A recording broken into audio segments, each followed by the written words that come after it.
Voilà,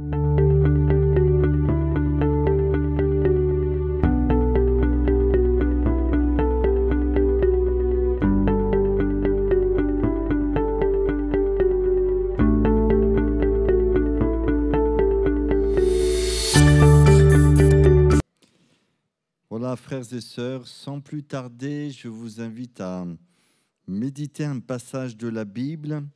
Et ce passage de la Bible, nous le trouvons dans l'Évangile selon Marc, au chapitre 1er, Évangile selon Marc, chapitre 1er, à partir du verset 29. Et nous allons faire cette lecture jusqu'au verset 31. Marc, chapitre 1er, verset 29, jusqu'au verset 31.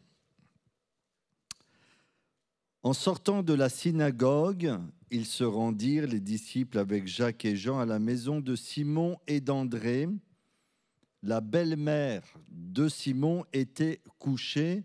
Simon, c'est Pierre, donc sa belle-mère était couchée. Cela sous-entend que s'il avait une belle-mère, il avait aussi une épouse, même si on ne parle pas explicitement de celle-ci d'une manière claire. On voit que Simon était marié, Pierre était marié. La belle-mère de Simon était couchée, ayant la fièvre, et aussitôt, on parla d'elle à Jésus. S'étant approché, il la fit lever en lui prenant la main, et à l'instant, la fièvre la quitta, puis elle les servit. Amen. C'est vrai que lorsque nous lisons ce passage de la Bible, en tout cas, je le comprends ainsi pour ma part.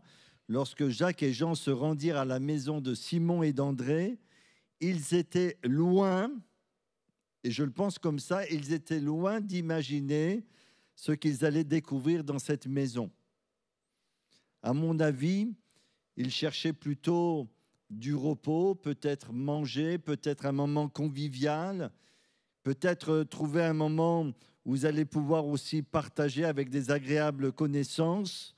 Mais quelle surprise que lorsqu'ils sont rentrés dans cette maison, ils ont découvert que la belle-mère de Simon était comment? Elle était malade, elle était couchée, elle avait la fièvre, elle se trouvait dans un état de santé critique, incapable de faire quoi que ce soit. Et j'ai envie de dire, il s'en passe des choses dans notre monde. Il s'en passe dans les maisons, dans nos lycées, dans nos campagnes, dans nos HLM, dans les maisons parfois de retraite, mais aussi dans les hôpitaux, dans tous ces lieux où il y a de la vie, où il y a des choses qui se passent et nous sommes parfois loin de nous imaginer tout ce qui se passe dans ces lieux. Et quand les actualités révèlent ce qui se passe, ce qui est caché et mis en lumière pour une raison ou pour une autre, et si vous suivez les actualités, nous sommes surpris parfois de ce qui peut se passer, par exemple, dans un lycée. Nous sommes étonnés de ce qui peut se passer dans une famille. Et quand toutes ces choses sont révélées, sont mises à jour, parfois on peut se dire, mais ah bon, ce n'est pas possible que de telles choses se passent. Il y a tel et tel problème qui s'est passé dans telle et telle ville.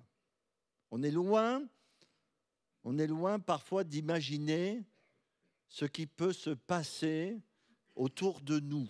Et c'est une réalité et nous devons en prendre conscience et surtout pas nous fier aux apparences.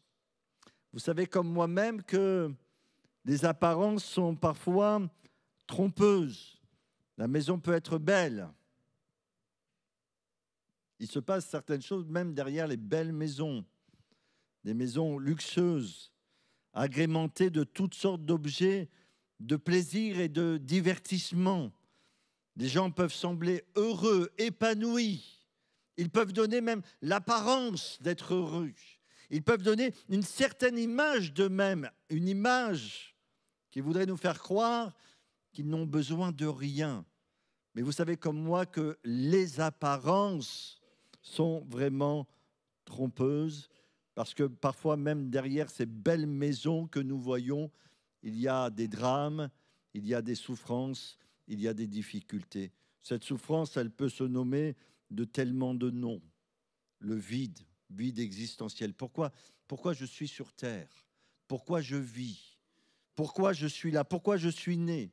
Un homme de la Bible a pu s'exprimer ainsi un jour: maudit le jour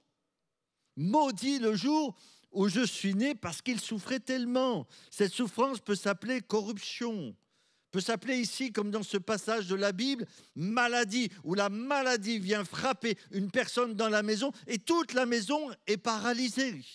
Cette souffrance peut être insatisfaction, maltraitance, harcèlement scolaire.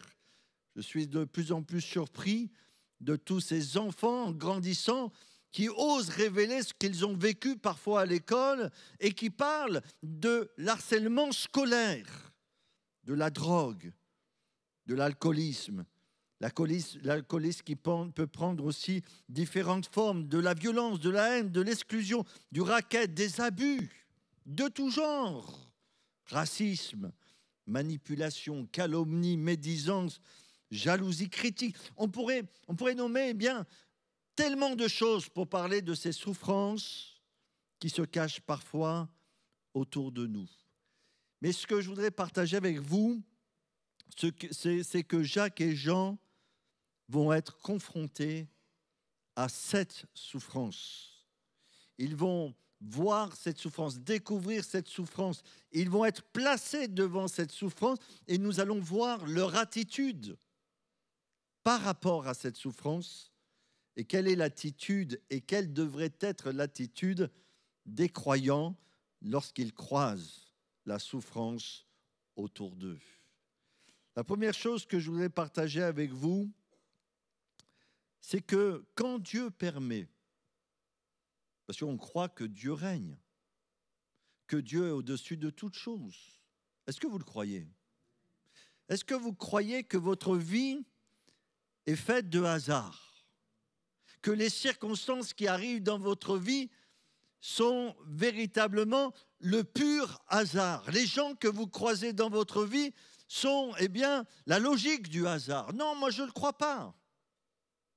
Je crois sincèrement que notre Dieu est au contrôle de toutes choses, qu'il a tout entre ses mains, que même s'il se passe des choses dans notre vie, que nous n'avons pas la pression que nous maîtrisons, lui, le Seigneur, sait pourquoi, parfois, on fait certaines rencontres. Et quand Dieu permet que nous soyons les uns et les autres d'une manière différente, puisque je l'ai dit au début de ce passage de la Bible, on voit que les hommes de Dieu étaient loin, à mon sens, étaient loin d'imaginer ce qu'ils allaient découvrir dans cette maison. Et ils ont découvert une femme qui était malade, paralysée, avec de la fièvre. Quand Dieu permet que nous soyons au contact de la souffrance, il veut nous utiliser, et je le crois sincèrement, pour éliminer cette souffrance. Il veut se servir de nous. Il veut que nous soyons des instruments, des canaux du Saint-Esprit, de la grâce de Dieu, de l'amour de Dieu, de la compassion de Dieu, de la bonté de Dieu, mais aussi de la puissance de Dieu.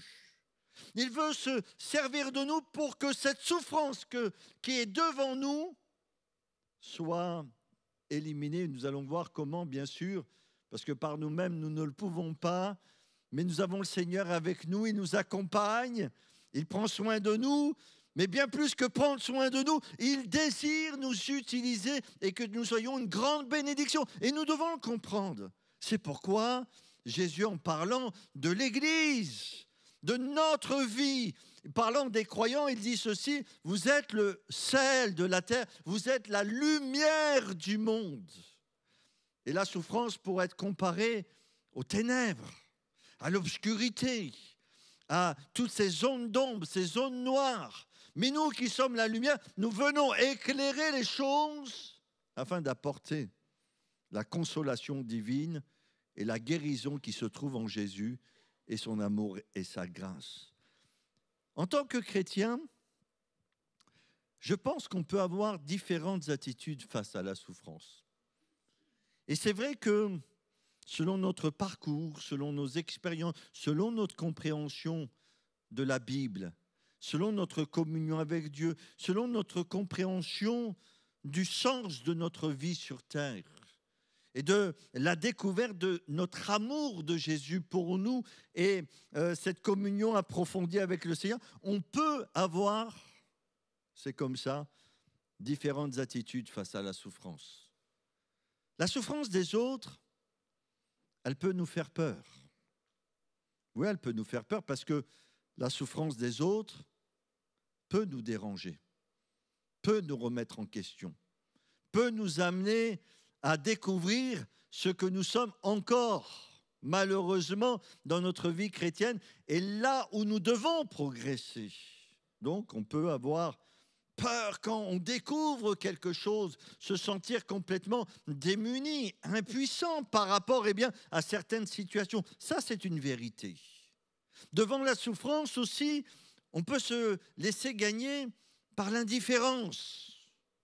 Et nous savons que oui, pour certaines raisons, et je vais en parler dans quelques instants, parce que la Bible nous parle de ces attitudes face à la souffrance. On peut être indifférent et pour différentes raisons, peut-être je ne suis pas bien en ce moment, et parce que je ne suis pas bien, je ne suis pas capable de répondre favorablement à ce qui se présente devant moi. J'ai besoin moi-même d'être consolé et je ne suis pas capable d'intervenir. Donc, une certaine forme d'indifférence peut gagner notre cœur. Mais ce que le Seigneur nous demande, d'une manière plus générale, c'est quoi? C'est de nous sentir concernés par ce qui se passe autour de nous. Vous êtes d'accord avec moi? Et quand on lit les évangiles, quand on lit la vie de notre Seigneur Jésus, et quand on voit comment Jésus parcourait les villes, les villages pour annoncer le royaume de Dieu, et on voit à maintes reprises le cœur de Jésus pour ses contemporains. Et ce qui est important de souligner concernant notre Sauveur, qui est notre exemple parfait, et dans son attitude vis-à-vis des autres, c'est que l'une des premières choses qui nous marque profondément et qui nous a marqués, nous aussi individuellement, c'est que Jésus n'est pas indifférent à nos souffrances. Il se sent concerné par notre vie. Il n'est pas indifférent à nos besoins, à nos difficultés, à nos problèmes, à nos pleurs. Dieu n'est pas un Dieu lointain, indifférent, qui ne s'occuperait pas de notre vie. Et il y a des passages comme ça dans les Écritures où il nous est dit, quand Jésus voyait cette foule-là qui était là, il était ému de compassion pour elle, parce qu'il la voyait comme des brebis qui n'avaient pas de berger, par exemple. Ou alors quand il y a un malade, un aveugle et un lépreux, quelqu'un qui est dans la difficulté, Jésus ne pouvait pas passer sans poser ses regards sur cette personne. Et la Bible nous dit, et reprend cette expression, il fut ému de compassion. Et parfois l'indifférence dans notre cœur, c'est aussi de l'endurcissement. Et parfois l'indifférence de notre cœur, il faut le dire, c'est un manque d'amour véritable pour ceux qui sont autour de nous et pour notre prochain. La Bible résume parfaitement ce que je viens de dire au travers d'une belle histoire. Il y a de belles histoires dans la Bible. Mais l'histoire du bon Samaritain. Vous connaissez cette histoire? Je vous lis ces quelques versets. C'est bien de remémoriser ce que la Bible nous dit. Je vous lis cette histoire. Jésus reprit la parole et dit, un homme descendait de Jérusalem à Jéricho. Il tomba au milieu des brigands qui le dépouillèrent, le chargèrent de coups et s'en allèrent, le laissant à demi-mort. Donc, dans ce passage de la Bible, il y a un homme qui souffre. Il y a un homme sur le bord du chemin. Il y a un homme qui a besoin d'une intervention pour sa vie. Et cet homme qui souffre, l'Écriture nous montre pourquoi cet homme souffre, parce qu'il est parti de Jérusalem à Jéricho, et malheureusement, il est tombé dans un guet-apens. Et on va voir que différents personnages vont être confrontés à cette souffrance. Ils vont voir la souffrance. Et on va voir qu'ils vont avoir des attitudes différentes. Attitudes différentes selon ce qui se passe dans leur cœur, selon les dispositions de cœur, selon leur compréhension de cette situation. Et on va voir que soit la souffrance va leur faire peur peut-être, soit la souffrance va déclencher, eh bien, notamment chez le Samaritain, des actions précises. Je continue la lecture de ce passage. Il nous est dit, un sacrificateur qui par hasard descendait. Mais il n'y a pas de hasard. Il n'y a pas de hasard. Il n'y a que des circonstances qui nous mettent devant certaines responsabilités. Jésus ici dit par hasard pour dire, c'était pas prévu. C'était comme ça, c'était pas prévu. Il n'y avait rien de prémédité dans ces choses-là. Il est sorti, il n'a pas prévu de voir un homme qui est dans la souffrance, mais voilà, il est confronté à cet homme qui est dans la souffrance, qui par hasard descendait par le même chemin, ayant vu cet homme, passa outre. Un Lévite qui arriva aussi dans ce lieu, l'ayant vu, passa outre.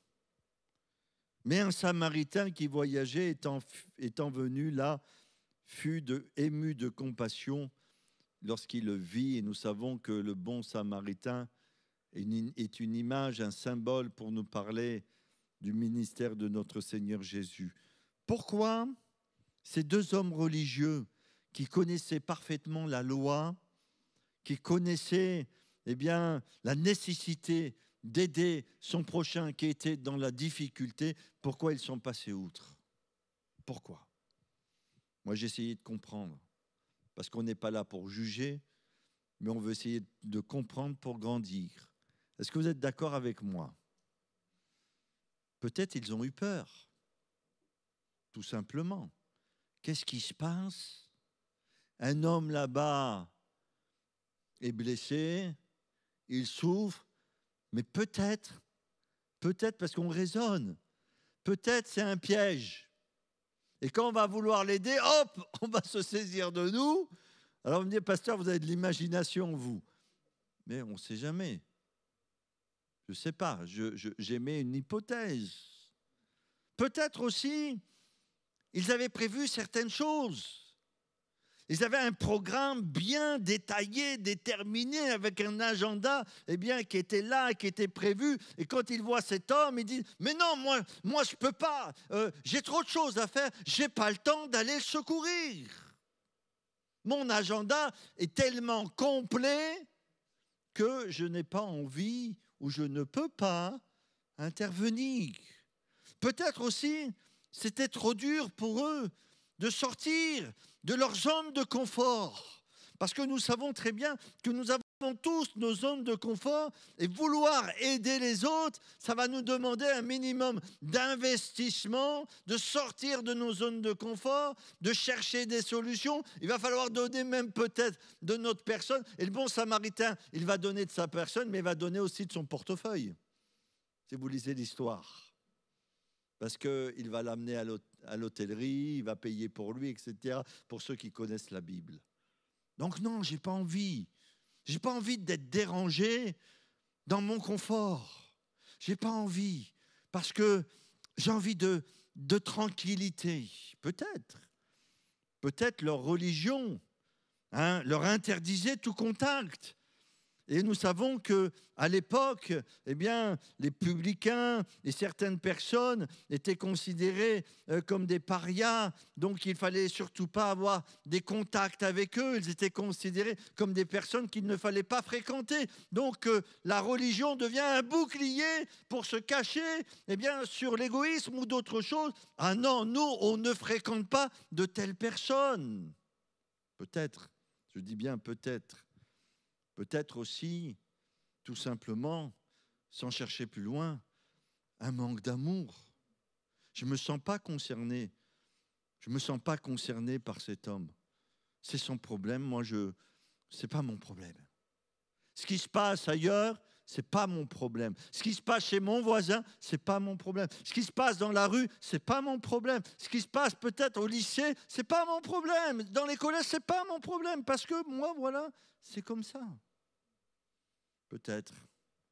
Et puis tout simplement, leur ego était trop fort et les tenait en esclavage.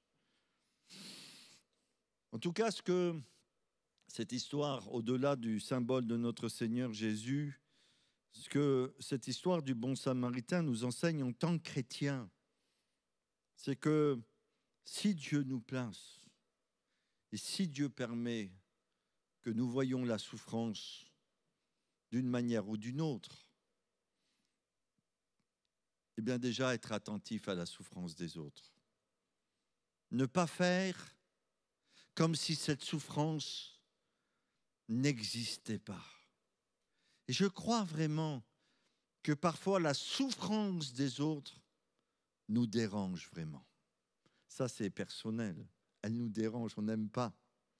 Mais Dieu nous demande d'avoir les sentiments de Christ en nous et d'avoir cette compassion pour les autres et surtout pour ceux qui souffrent et être attentif à leur souffrance. Agir avec compassion. Et puis, bien sûr, on voit que le Samaritain fut ému de compassion, comme je disais il y a quelques instants. Et puis être capable de surmonter les préjugés. Parce que nous savons aussi que parfois même nos préjugés sur une situation, sur des personnes, peuvent nous bloquer dans nos actions parce qu'on pense que. Mais quelle est la valeur d'un être humain aux yeux de Dieu, dites-moi? Vous avez réfléchi à ça? Jésus, s'il y avait eu un seul pécheur, il aurait donné sa vie pour ce pécheur. S'il n'y avait eu qu'un seul pécheur, parce que aux yeux de Dieu, il n'y a pas un être humain qui a plus de valeur qu'un autre. Pas un seul qui a plus de valeur qu'un autre. Nous, on a hiérarchisé dans nos sociétés les choses. Et on donne plus de valeur peut-être à certaines personnes, selon leur statut social, selon leur argent, selon leur famille, selon leur lignée, selon leur nationalité, selon le lieu peut-être où ils vivent. On donne une certaine valeur aux personnes. Ça, c'est l'être humain qui aime bien mettre des étiquettes sur les gens. On aime bien étiqueter. On n'est pas à Carrefour, mais on aime bien étiqueter les choses. Mettre des étiquettes comme ça. Mais je peux vous dire, aux yeux de Dieu, chaque être humain a de la valeur, même celui qui est le plus bas tombé. Même celui qui est bien bas, bien profond, bien en bas, aux yeux de Dieu, il a de la valeur. Et Jésus est mort pour lui, pour qu'il soit racheté, pardonné, réconcilié et restauré. Jésus est mort pour lui. Dieu ne fait pas de favoritisme et nous avons tous de la valeur à ses yeux. Donc, quand nous sommes placés devant la souffrance, rappelle-toi d'une chose en tant que chrétien, c'est que Dieu veut t'utiliser. Comment? Ça, le Seigneur le sait. Est-ce que tu es prêt? Ça, c'est un autre domaine. Est-ce qu'il faut te préparer? J'ai envie de dire oui, pour répondre à l'appel de Jésus de partager son amour. On voit aussi que dans bien des situations où les gens souffrent, le seul vraiment qui peut intervenir, c'est qui? Même s'il se sert de nous, c'est qui peut intervenir? C'est Christ, le seul qui peut intervenir. C'est Jésus. Et on voit dans ce passage de l'Écriture la puissance miraculeuse de Christ. Et je voudrais rappeler ce soir cette vérité peut-être qu'on oublie, cette vérité que nous connaissons, mais parfois que nous oublions de rappeler, c'est la puissance de Jésus pour intervenir. Pour intervenir miraculeusement, surnaturellement, dans la vie de ceux et de celles qui souffrent. Et la Bible dit ceci, quand un malheureux crie, l'Éternel l'entend et le délivre de toutes ses détresses. Et dans ce passage des Écritures, on voit la puissance de Jésus en action. C'est-à-dire qu'il voit la souffrance, parce qu'on va le voir dans quelques instants, on a fait appel à lui, il voit la souffrance et il va confronter cette souffrance par sa puissance. J'aime la puissance de Jésus. J'aime dire, Seigneur, je compte plus sur ta grâce que sur moi-même. Je compte plus sur ta puissance que sur mes talents. Je compte plus sur ton amour que sur mes dons. Je compte plus sur ce que tu es capable de faire que sur ce que je suis capable de faire. On voit ici que Jésus s'est approché d'elle. Il la fit lever en lui prenant la main et à l'instant, la fièvre la quitta. C'est pas merveilleux? Oh mais ça c'était pour avant. Ça c'est bien, c'était le temps du réveil ou le temps de Jésus. Mais aujourd'hui, est-ce que quand nous prions, nous croyons que Jésus peut le faire? Est-ce que nous croyons que Jésus peut encore se manifester puissamment dans les vies? Merci Seigneur, je le crois. Et cette semaine, j'ai rencontré une personne qui vient à l'église et qui me disait ceci: le Seigneur m'a convaincu de pécher.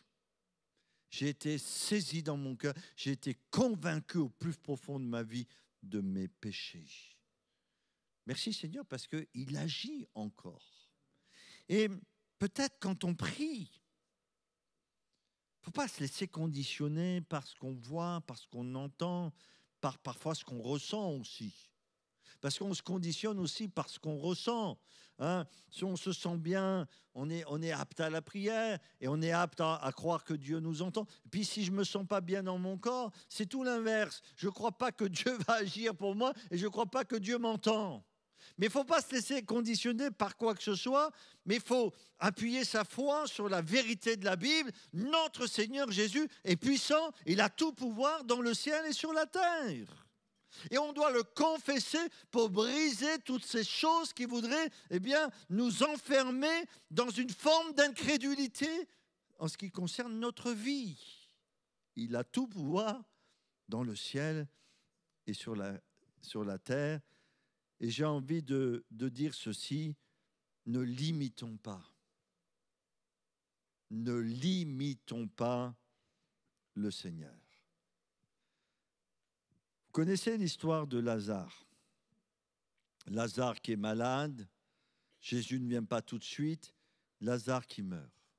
Et quand Lazare meurt, Jésus va décider de revenir pour voir cette famille qui était dans le deuil. Et il va voir dans un premier temps Marthe.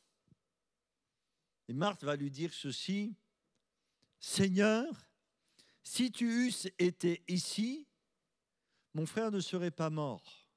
Ça veut dire, Seigneur, je crois dans une certaine mesure que tu pouvais le guérir. Si tu eusses été ici, mon frère ne serait pas mort. C'est-à-dire, si tu avais été ici, tu aurais guéri mon frère parce que tu ouvres les yeux des aveugles, tu guéris les lépreux, tu délivres ceux et celles qui sont possédés. Donc mon frère qui était malade, tu aurais pu le délivrer. Mais maintenant, il est mort. Ok. Et puis après, il rencontre Marie. Et Marie, la sœur de Marthe, pour ceux qui ne savent pas, Lazare, le frère de Marthe et Marie. Et Jésus rencontre Marie. Et qu'est-ce que dit Marie ? Qu'est-ce que dit Marie? Si tu eusses été ici, mon frère ne serait pas mort. Je pense qu'il y a eu une grande discussion avec Marthe et Marie sur Jésus. Oui, oui, oui, je pense qu'il y a eu une discussion. Comment ça se fait que le Seigneur Jésus ne vient pas? On l'a fait appeler, et puis notre frère est malade. N'est-il pas pourtant celui que nous aimons et il nous aime? Comment cela se fait-il que Jésus ne m'entend pas, qu'il ne vienne pas? Est-ce qu'il se soucie de nous? Est-ce que nous avons de la valeur pour nous? Et il y a dû avoir, en mon sens, une grande conversation autour de Lazare et de sa mort. Mais Jésus va dire ceci, qu'il est la résurrection et la vie. Il est la résurrection et la vie. Jésus va dire, je suis la résurrection et la vie. Il va dire, si tu crois, tu verras la gloire de Dieu. C'est-à-dire, pourquoi, Marie, Marthe, vous me limitez? Pourquoi vous ne croyez pas que je suis capable de ressusciter votre frère? Si tu crois, tu verras la gloire de Dieu. Et puis on sait l'histoire qui continue. C'est une belle histoire. Hein? Il y a une grosse pierre devant le tombeau. Et Jésus, qu'est-ce qu'il va dire? Ôtez la pierre. Et là, un sursaut encore de Marthe. Seigneur, cela fait combien de jours? 4 jours qu'il est mort. Il sent déjà, c'est bon, c'est bon.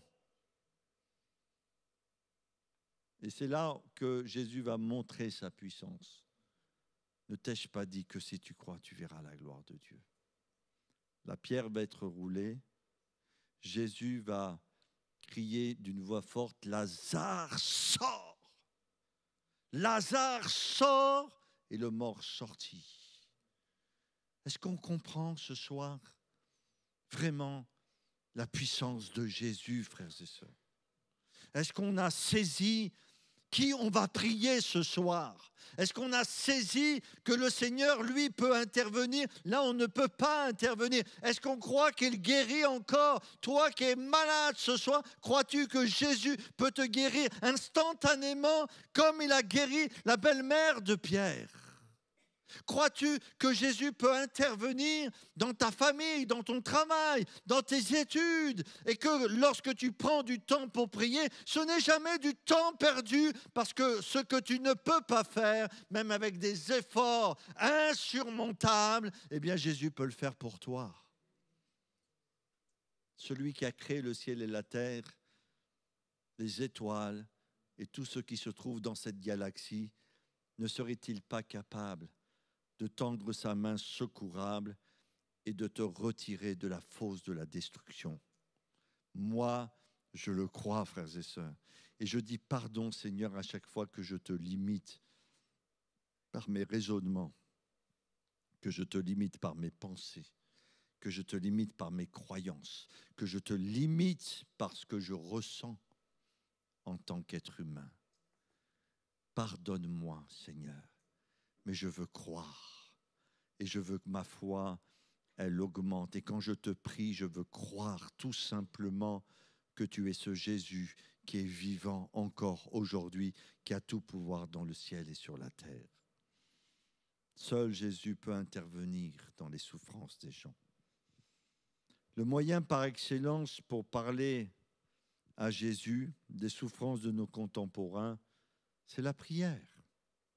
Il y a des choses qu'on peut faire pratiquement, mais je pense que dès qu'on rentre dans la prière pour prier pour notre monde, pour prier pour les ados, les jeunes, pour prier ceux qui sont dans la rue, pour prier pour ceux peut-être qu'on connaît et qui ne peuvent pas s'en sortir, mais quand on commence à parler à Jésus, de ceux et celles qui nous entourent, parce que remarquez dans ce passage de la Bible qu'il est dit à un moment donné, quand ils ont rencontré cette souffrance, qu'ils n'avaient pas prévu par hasard, si je reprends l'expression de la Bible, qu'est-ce qu'ils ont fait?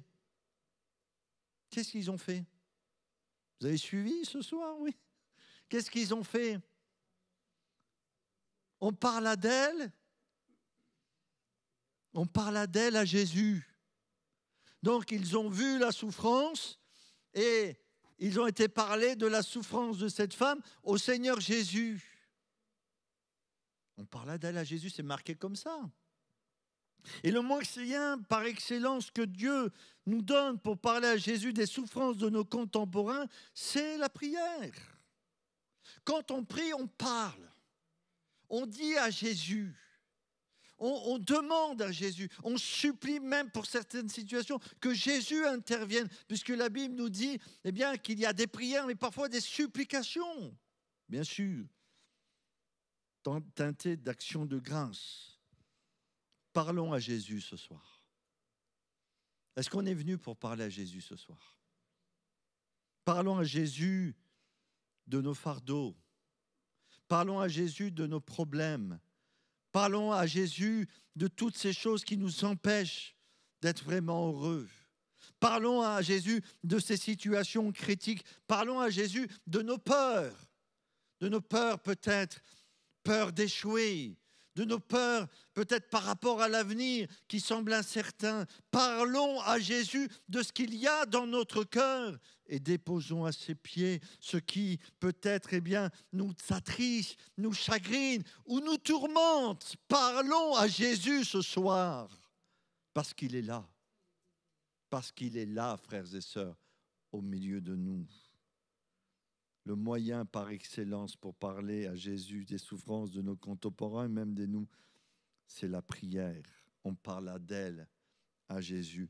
Et dans Éphésiens 1,16, Paul disait « Je ne cesse de rendre grâce pour vous en faisant mention de vous dans mes prières. » Voilà ce que Paul pratiquait. Je termine, la foi, c'est croire que Jésus va intervenir suite à notre appel d'aider ceux qui sont dans la souffrance.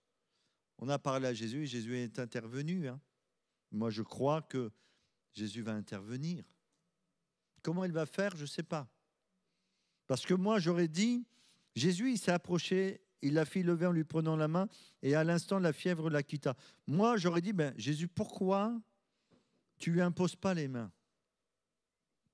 Oui, ailleurs, tu imposes les mains. Ou pourquoi tu ne dis pas à la fièvre de partir? Parce que Jésus est capable de dire à la fièvre de partir. Il était capable de dire aux tempêtes de s'arrêter. Non, mais est-ce que c'est notre problème à nous de savoir comment Jésus va faire? Ça, ce n'est pas notre problème. Jésus sait très bien comment il va faire. Quand on lui présente un besoin, il sait très bien comment il doit faire. Ce n'est pas à nous de dire à Jésus comment il doit faire les choses. Nous, on doit croire. On doit mettre notre foi et Jésus fera ce qui est juste et parfait parce que lui seul peut intervenir. Et je termine. La souffrance transformée fait de nous de véritables serviteurs. Et il est dit ici que après avoir été guérie, qu'est-ce qu'elle a fait cette femme? Elle a servi. Elle a servi tout le monde, elle est rentrée dans une vie de service. Merci Seigneur. Elle a mis sa santé au service de l'Évangile. C'est merveilleux, c'est beau, c'est magnifique. C'est-à-dire qu'elle a compris que voilà, maintenant que Jésus l'avait guérie, que Jésus était intervenu, elle était clouée au lit, et maintenant qu'elle n'était plus clouée au lit, elle voulait avoir du zèle pour la grâce et pour l'amour de notre Seigneur Jésus. Et c'est vrai que Jésus nous transforme, enlève nos difficultés, nos souffrances véritablement pour que nous apprenions aussi à mieux le servir. Que Dieu nous bénisse maintenant. Et qu'est-ce qu'on va faire? On va faire quoi? On va parler. On va parler à Jésus et lui dire, Seigneur, vraiment, que Dieu, que tu interviennes, que tu bénisses. Mon Dieu, moi je veux te prier, Seigneur, vraiment, parce que je crois que le hasard n'existe pas dans notre vie. Mais véritablement, toi qui connais chaque cheveu de notre tête, tu connais toutes les circonstances.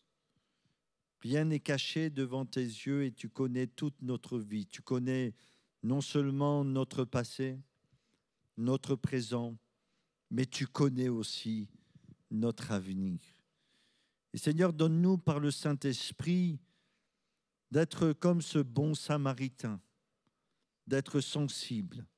Ce que nous réclamons, Seigneur, c'est que ton amour qui est déversé par le Saint-Esprit dans nos cœurs, eh bien, soit véritablement agissant, que cet amour déborde de notre vie et que lorsque tu permets dans notre vie, dans notre quotidien, même si on a l'impression eh bien, que les choses ne sont pas prévues, mais quand tu permets, Seigneur, que la souffrance se présente devant nous, de quelle que soit la forme que cette souffrance peut revêtir, eh bien, Seigneur, nous voulons nous rappeler que en ton nom, Seigneur, au travers du message de l'Évangile, au travers de la puissance de Jésus, nous pouvons apporter ton nom qui est libérateur.